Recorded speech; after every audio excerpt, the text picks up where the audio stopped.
अस्सलाम वालेकुम नाजरीन, जूम फास्ट चैनल पर मैं हूं आपका मेज़बान गुलजार राव। मोहतरम नाजरीन, आज का हमारा टॉपिक है वो है जूम फास्ट के रंग हमारे फार्म के संग। नाजरीन, हम आपको आम की तारीफ बता देते हैं। आम का पौधा गर्म इलाकों में पाया जाता है और ये बहुत रसदार, गूदेदार और बहुत ही लजीज और टेस्टी होता है। आम एक ऐसा फल है जो मुख्तलिफ रंगों में पाया जाता है और ये बेजवी शक्ल का होता है। आम पकने पर खाया जाता है, अगर ये कच्चा तो इसका अचार बनाया जाता है। आम एक ऐसा फल है जो कि सब फलों में एक अपनी नुमाया हैसियत रखता है। मैंगो के बारे में कहा जाता है ये फलों का राजा है, फलों का बादशाह है। तो आइए जनाब, आज हम आपको अपने इस फार्म का विजिट कराते हैं।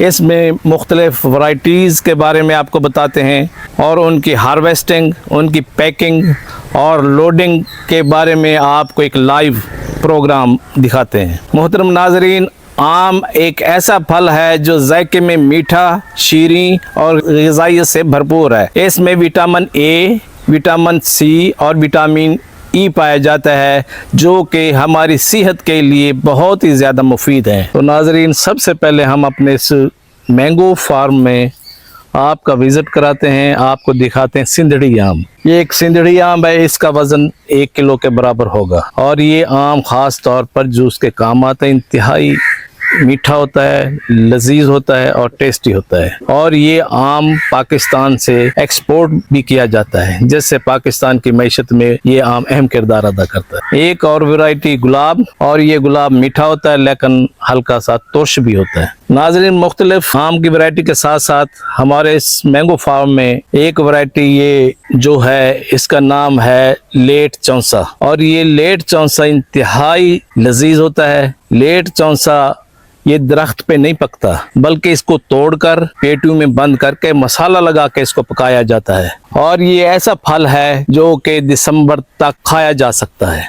शंगलाफी नामी आम, ये हमारे इस फार्म की बहुत अहम आम है और ये कि ऐसा आम है, आम का पौधा है जो कि बहुत ही ज्यादा वजन उठाने के काबिल है। और ये आम तौर पर अचार के लिए भी इस्तेमाल में लाया। माशाल्लाह, हमारे फार्म की एक अहम वैरायटी शंगलाफी है और ये शंगलाफी बहुत ही, ये दरख्त बहुत ही ज्यादा फल उठाने की सलाहियत भी रखता है। कैमरामैन अगर आपको दिखा सकता है तो देखें, माशाल्लाह बहुत ही अच्छे अंदाज, बहुत खूबसूरत आमों के आम नजर आ रहे हैं। और ये इतना, इसको सपोर्ट देने के लिए हमें तगोदो करनी पड़ती है ताकि इसकी टहनियां ना टूट जाएं। और ये अपनी हैसियत से ज्यादा वजन उठाने के काबिल है। अनवर रटोल जायका, खुशबू और मिठास के लिहाज से हमारे फार्म का सबसे बेहतरीन और खूबसूरत आम है।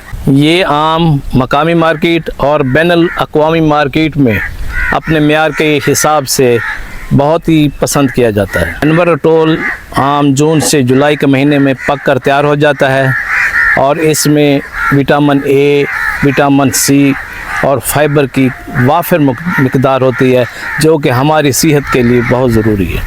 नाजरीन, अब हम जिस दरख्त के पास खड़े हैं ये है मशहूर वैरायटी लंगड़ा आम।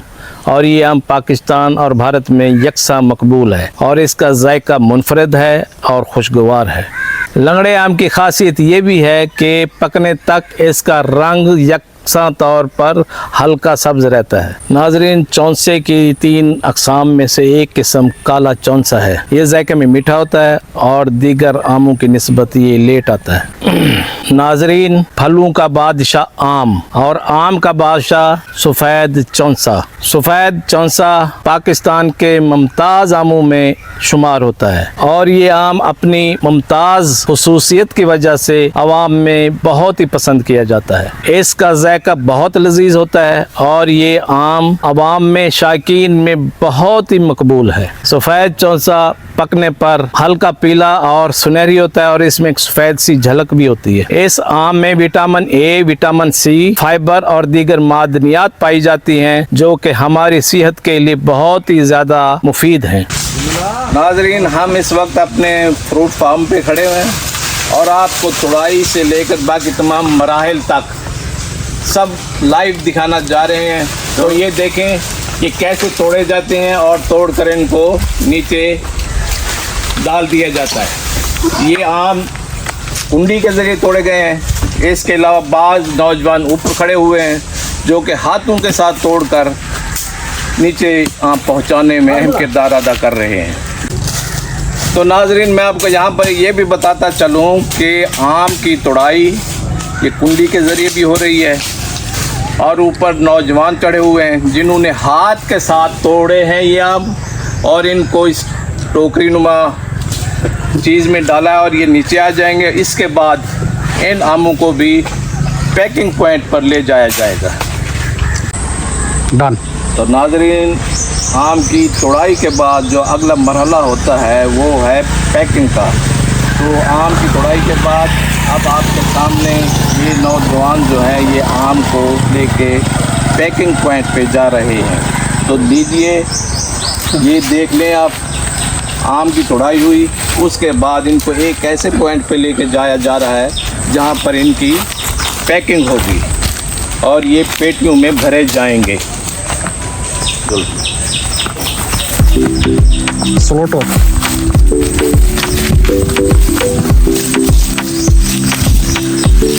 चलते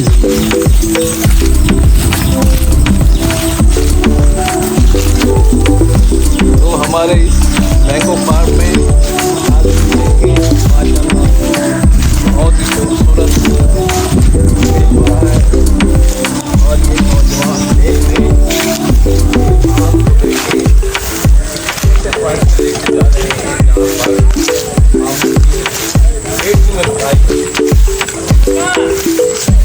स्लो तो चलो। एक पॉइंट पे आम को जमा किया जा रहा है। उसके बाद यहाँ पर पेटियों में भरे जाएंगे। तो नाजरीन, हार्वेस्टिंग के दौरान बाज़ ऐसे आम भी मिलते हैं जिन्हें जहाँ की वो सेब की ज़ुबान में टपका कहा जाता है। ये देखें, ये टपका ऐसा आम है जो कि दरख्त के ऊपर पक कर तैयार हुआ है। तो इस बारे में हम इन्हीं से पूछते हैं, टपका और मिसाला लगाने से आम में क्या फ़र्क है? आप बताएं, टपका और मिसाले वाले आम में क्या फ़र्क है? सर, टपके वाला जो आम है वो आम में पका हुआ होता है, उसका जायका भी अच्छा होता है। जो मिसाले वाला है वो तो मिसाला होता है। मिसाला होता है। जी सर।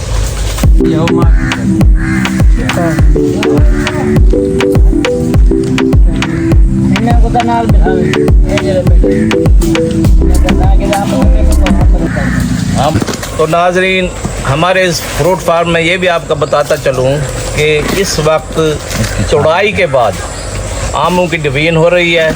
छोटा आम एक तरफ रखा जा रहा है, बड़ा आम एक तरफ रखा जा रहा है। छोटे और बड़े आम की कीमत भी तकरीबन ज़्यादा होगी। छोटे और बड़ा आम की अलग-अलग कीमत होगी और डिवीजन के बाद इन आमों को पेटियों में बंद किया जाएगा।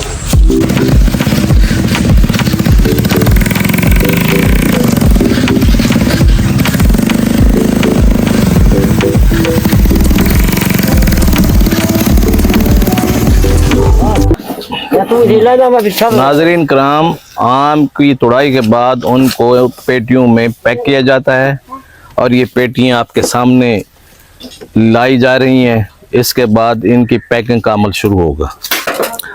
आम पैक करने से पहले इन आम की पेटियों पे मार्कर लगाया जाता है और इस वक्त एक नौजवान जमील फ्रूट फार्म के हवाले से मार्का लगा रहे हैं।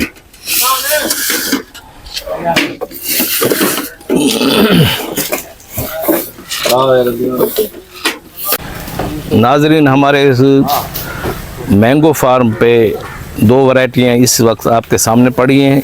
ये वैरायटी जो है इसको लंगड़ा आम कहते हैं, जबकि दूसरी वैरायटी ये सिंधड़ी आम के नाम से मशहूर है और जो कि पाकिस्तान भर में बहुत ही ज़्यादा मशहूर है। इससे अक्सर व बेशतर जूस बनाया जाता है। तो नाजरीन, आज हम अपने इस मैंगो फार्म पे मौजूद हैं। सबसे पहले तोड़ाई का मरहला आपको दिखाया गया, उसके बाद इस पॉइंट पर सब आम की कलेक्शन हुई और अब ये मरहला जो है ये आम की भराई का मरहला है। इस वक्त मोहम्मद तारिक नामी नौजवान हमारे साथ बैठे हुए हैं और ये लंगड़ा आम की भराई कर रहे हैं। इनसे इस बारे में पूछ लेते हैं इसका कितना वजन होगा?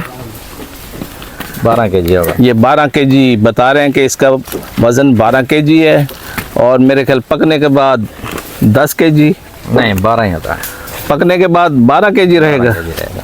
तो ये किस अच्छे अंदाज से इन्होंने इसको पैकिंग कर रहे हैं और पैकिंग किया है। अब इसके बाद इसको अच्छी तरह यानी फट्टी लगा के इसको पैक कर दिया।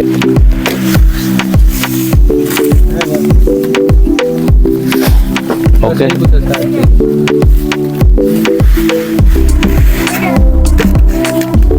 सही और तो एक पेटी बना दे।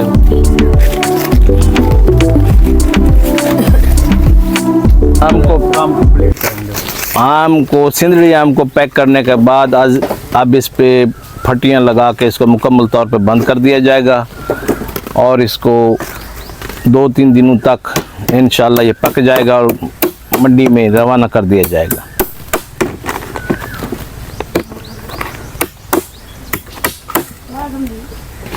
पेटी को बंद करने का तरीका ये आप सब लोग देख रहे हैं, किस अंदाज से, बहुत खूबसूरत अंदाज से नौजवान अपनी इस पेटी को बंद कर रहे हैं, ताकि इसको अच्छे तरीके से बंद करके आगे के लिए रवाना किया जाए। बहुत अच्छा अंदाज, बहुत खूब अंदाज, एक्सपर्ट किस्म के लोग हैं ये।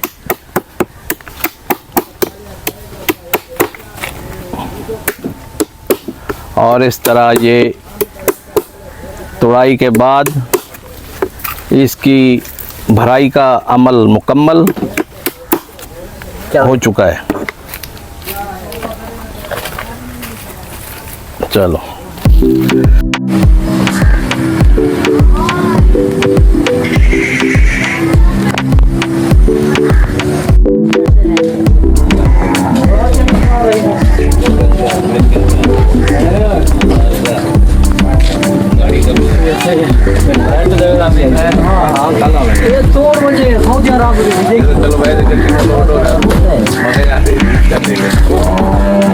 तो नाजरीन, आज हम अपने इस वसेब के मारूफ और मिसाली काश्तकार और मैंगो एक्सपोर्टर राव अख्तर जमील से के पास बैठे हैं, और आज उनसे हम बात करना चाहते हैं आम की हवाले से, मैंगो फार्म के हवाले से। तो उनसे चंद एक सवालात आपके सामने पेश किए जा रहे हैं और उनके जवाब उनसे लेते हैं। अस्सलाम वालेकुम। वालेकुम सलाम। राव साहब, आप एक अरसा से आपने मैंगो फार्म ख़रीदे भी हैं, फ़रोख्त भी किए हैं, और आप एक्सपोर्टर भी हैं। तो आप हमें ये बताएंगे कि आम के उबूर आने पर आप सबसे पहले उनकी हिफाजत के लिए क्या काम करते हैं? जी, सबसे पहले जब बूर का मरहला होता है, ये होता है तीसरे माह में, मार्च के अंदर। ठीक है। मार्च के अंदर सबसे पहले हम इसको करते हैं स्प्रे तेले की और फंजीसाइड, जो महकमा ज़राअत जो रेकमेंड करके हमें देता है, वो स्प्रे इनके ऊपर हम लगाते हैं इसकी हिफाजत के लिए, ताकि इसको कोई बीमारी वगैरह पौधे को और बूर को ना लगे। ठीक है।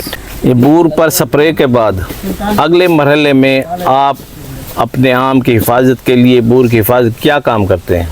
जी, जब ये बूर आ जाता है, बूर 2 किस्म का होता है, एक अच्छा बूर होता है, एक हल्का। जो हल्का बूर होता है उसे कहते हैं बटूर। हाँ, उसकी करते हैं हम कटाई। हाँ, उसकी कटाई होती है। कटाई के बाद फिर दोबारा हम इसको स्प्रे लगाते हैं। ठीक है। जब उसकी कटाई हो जाती है ना, फिर दाना, छोटा छोटा दाना जो आम के ऊपर आता है, जी। फिर उसके हिसाब से हम इसके नीचे भी खाद डालते हैं और पोटाश और DAP वगैरह डालते हैं दरख्त की नीचे जड़ों में। हाँ, ठीक है, जी। ठीक है। और उसके बाद क्या नाम, ऊपर जो NPK कुछ ताकत वाली दवाइयाँ जो होती हैं वो उनके ऊपर लगाते हैं। ठीक।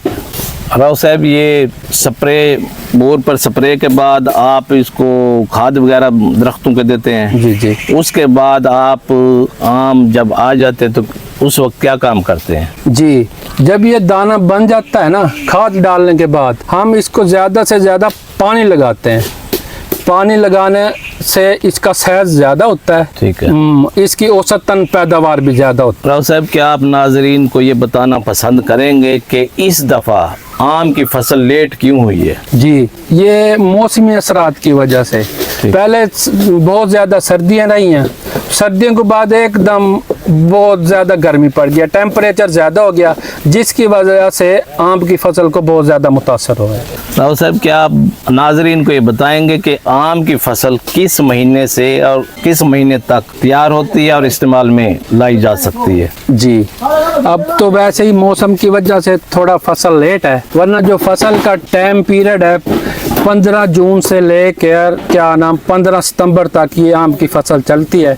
इसमें हर वैरायटी के टाइमिंग होती है, उस टाइमिंग से तैयार होती है और ये तुड़ाई होती है। क्या आप हमें बताएंगे कि आम के पौधे से ज्यादा कितनी पेटियां और कम से कम कितनी पेटियां हासिल करते हैं? जी, जो पहले तो ये उम्र के लिहाज से, साइज के लिहाज से होते हैं इसकी फसल। जो छोटे पौधे होते हैं 5-10 पेटियां देते हैं, और ज्यादा बड़े पौधे होते हैं 40 से 50 क्रेट भी देते हैं। ठीक है सर, आपसे एक सवाल ये है कि जो आम पौधे पे पकता है, जो आम ऊपर पकता है, उसका ज्यादा टेस्ट होता है, या जो आम आप पेटी में बंद करके मसाला लगाते हैं लोग, उसका ज्यादा टेस्ट होता है? जो आम ऊपर पकता है उसकी मिठास भी अच्छी होती है। जो आम मसाला से हट के तैयार होता है, क्रेट के अंदर मसाला ना लगाओ, उसका जायका भी बहुत अच्छा होता है। राव साहब, क्या आप हमें बतौर मैंगो एक्सपोर्टर बताएंगे कि आपकी आम की फसल यहाँ से कहाँ जाती है? जी, हम ज़्यादा ये मुकामी मंडियों में जो लाहौर, कराची, सरगोदा वगैरह में भेजते हैं और एक्सपोर्ट भी करते हैं गैर मुल्क। क्या आप बताएंगे कि बैरून मुल्क किन किन ममालिक में आप एक्सपोर्ट करते हैं? ये हमारा आम ज़्यादा दुबई और ईरान के अंदर जाता है। तो नाजरीन, आज हम अपने इस मैंगो फार्म में बैठे हुए हैं और आज हमने बात की है जो मारूफ हमारे इलाके के मिसाली काश्तकार भी हैं, मैंगो एक्सपोर्टर भी हैं। तो इस मौका पर मैं अपने भाई का शुक्रिया अदा करता हूं कि उन्होंने हमने अपने कीमती टाइम से टाइम दिया और हमें कुछ ऐसी मालूमात वहाँ पहुँचाई जो कि हमने आवाम तक पहुँचाई। शुक्रिया जी। तो नाज़रीन, जहाँ हमने आपको अपने मैंगो फार्म की विज़िट कराया, उसके साथ साथ हमने ये नई काश्त कर रखी है और तकरीबन ये 4 एकड़ पर मुश्तमिल है। इस खिता में सिर्फ़ और सिर्फ लंगड़ा, चौंसा और सिंदड़ी आम पर मुश्तमिल ये आम का खिता है। इंशाल्लाह ये भी 1-2 साल में मुकम्मल तौर पर आम देने के काबिल हो जाएगा और ये फार्म की शक्ल इख्तियार कर लेगा। इस पर तो आम भी लग रहे हैं भाई।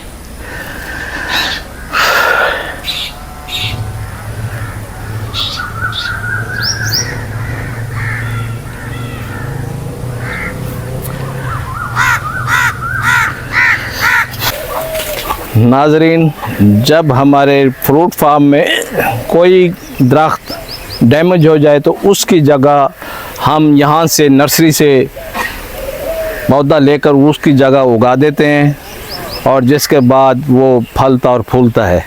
ये हमारी ज़ाती नर्सरी है। इस नर्सरी में ना सिर्फ हम अपने इस्तेमाल में रखते हैं बल्कि इसकी ख़रीद व फ़रोख्त भी अमल में लाई जाती है। जबकि हमारी इस नर्सरी में मैंगो की हर वैरायटी का पौधा दस्तयाब है।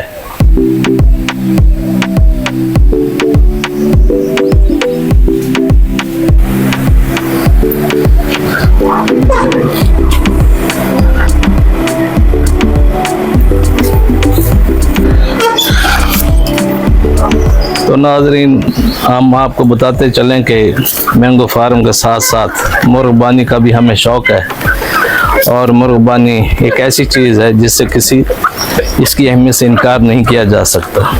बहुत देसी अंडे और बहुत अच्छा साफ़ सुथरा गोश्त हमें मैसर आता है। पूरी सर्दियाँ इंशाल्लाह अंडे देंगी ये।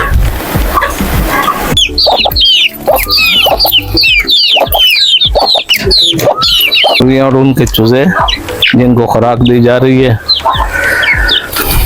और देसी चूजे, देसी मुर्गी, इसके साथ साथ बत्तख, मुर्गियाँ, चूजे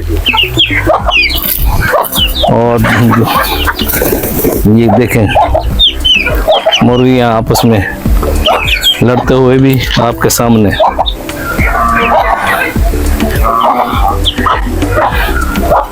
ये बतखें, इनका भी हमें बहुत शौक रहा है, शौक है।